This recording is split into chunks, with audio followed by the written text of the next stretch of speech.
जय हिंद।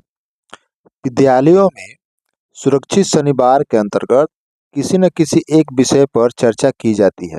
इसी क्रम में आज का विषय है बिजली से घात, जल जमाव से परेशानियां तथा बोरिंग के गड्ढों से होने वाली घटनाएं के बारे में जानकारी। तो चलिए इसके बारे में पूरे विस्तार से समझते हैं। बिजली के घात यानी विद्युत स्पर्शाघात, इसे अंग्रेजी में इलेक्ट्रॉनिक शॉक्स से कहा जाता है। इलेक्ट्रॉनिक शॉक से त्वचा, मांसपेशियां या बालों से होकर बिजली की धारा शरीर में गुजरती है। यह जानबूझकर या दुर्घटनावश हो सकता है। बिजली के घात से हृदय और दूसरे अंगों को नुकसान पहुंच सकता है और मौत भी हो सकती है। बिजली के घात से होने वाले दुष्परिणाम, पहला है हृदय का आहत होना, धीरे धीरे चलना, बेहोशी, लकवा, हाथ पैर न चलना, कान का पर्दा फटना, मांसपेशियों का सिकुड़ना, सांस लेना बंद होना, हृदय का अनियमित रूप से धड़कना। बिजली के घात से बचने के लिए ये उपाय किए जा सकते हैं। बिजली की तारों के पास न जाए, धातु के खंभों, बंदूक, जेवर, छाते, मोबाइल फोन वगैरह का इस्तेमाल न करें जब बिजली चमक रहे हो। तीसरा है पेड़ों के नीचे न जाएं। चौथा है आकाशीय बिजली से बचने के लिए सभी उपयोगिता लाइनों, धातु की बाड़ियों, पेड़ों और पहाड़ियों से दूर है।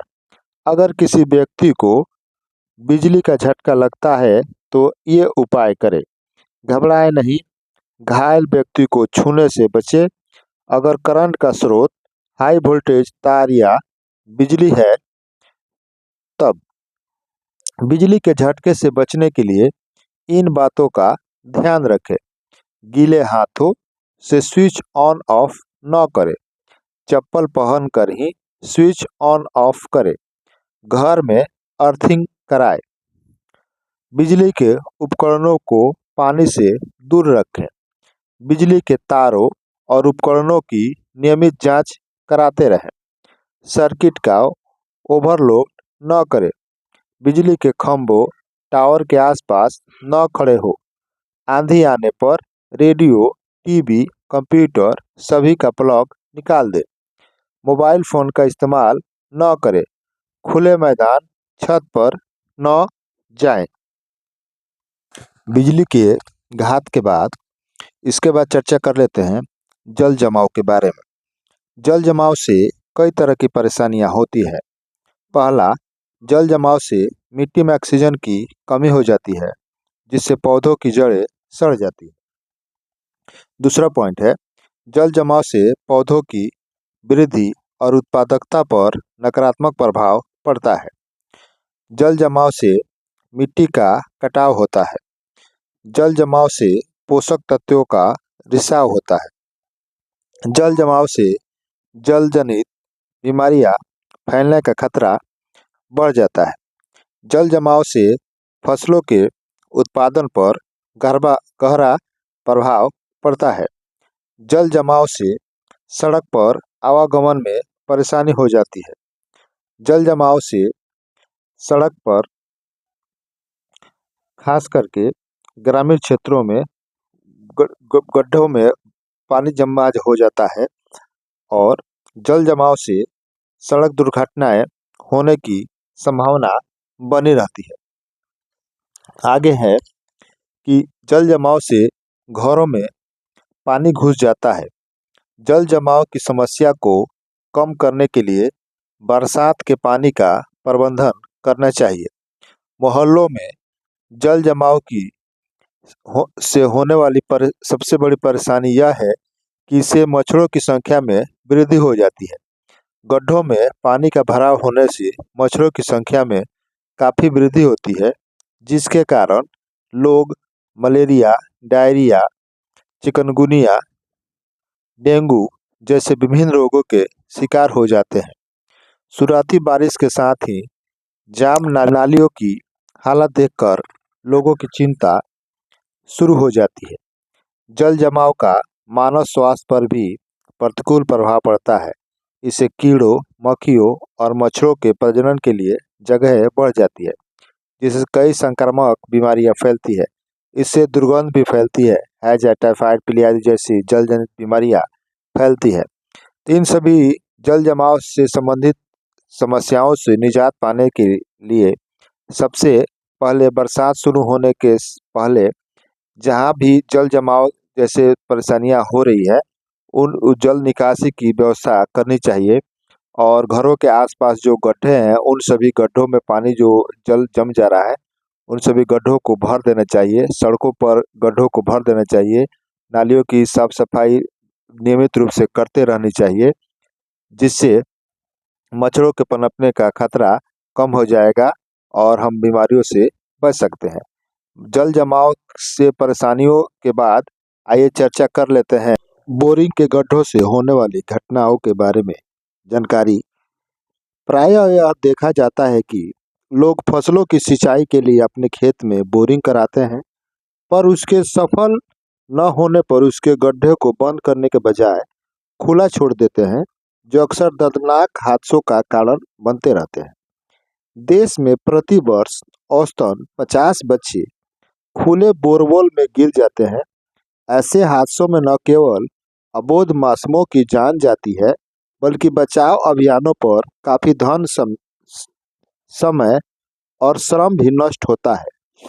प्राय होता यही है कि तेजी से गिरते भू जल स्तर के कारण नलकूपों को चालू रखने के लिए कई बार उन्हें एक जगह से दूसरी जगह स्थानांतरित करना पड़ता है, और पानी कम होने पर जिस जगह से नलकूप हटाया जाता है वहां लापरवाही के चलते बोरवेल खुला छोड़ दिया जाता है।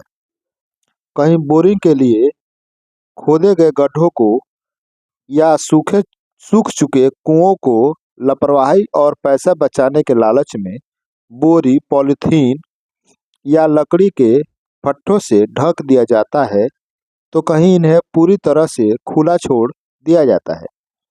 कुछ किसान बोरवेल को इस कारण भी खुला छोड़ देते हैं कि अगले साल उन्हें इसमें पानी आने की उम्मीद रहती है। खुले बोरवेल में अनजाने में ही कई बार ऐसी अप्रिय घटनाएं घट जाती है जो किसी परिवार को जिंदगी भर का असहनीय दर्द दे जाती। एनडीआरएफ के अनुसार बोरवेल का उपयोग के मामले में भारत पूरी दुनिया में शीर्ष स्थान पर है, और इससे जुड़ी असंख्य हादसों में छोटे बच्चे ही शिकार बनते हैं, जिनमें से महज 30% बच्चों के सुरक्षित बाहर निकाले जाने की संभावना होती है। बोरवेल में गिरने के करीब 92% मामलों में 10 वर्ष से कम आयु के बच्चे होते हैं। ग्रामीण क्षेत्र पानी के लिए 80% से ज़्यादा बोरवेल पर ही निर्भर है। भूगर्भ जल विभाग के अनुमान के अनुसार देश भर में करीब 2.7 करोड़ बोरवेल है। बोरवेल खुदाने के कम से कम 15 दिन पहले डीएम, भूजल विभाग, स्वास्थ्य विभाग और नगर निगम को सूचना देना अनिवार्य है। बोरवेल की खुदाई वाले स्थान पर चेतावनी लगाई और खुदाई के दौरान आसपास कंटीले तारों की बाड़बंदी की जानी चाहिए तथा पाइप के चारों ओर सीमेंट या कंक्रीट का लगभग 30 सेंटीमीटर ऊंचा प्लेटफॉर्म बनाना चाहिए।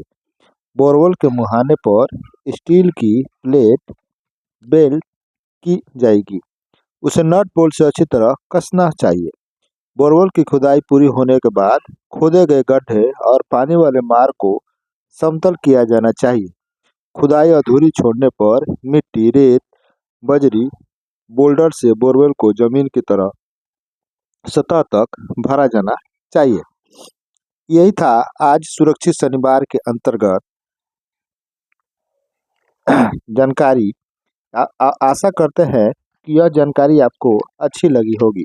यदि आपको यह जानकारी बिजली से घात, जल जमाव से परेशानियां तथा बोरिंग के गड्ढों से होने वाली घटनाओं के बारे में अच्छी लगी हो तो इसे दोस्तों, बंधुओं में शेयर करें, ताकि वे भी अपने विद्यालयों में इससे संबंधित बेहतरीन जानकारी को बच्चों के बीच साझा करें और उन्हें इस संबंध में होने वाली घटनाओं से जागरूक कर सके। धन्यवाद। जय हिंद। वंदे मातरम।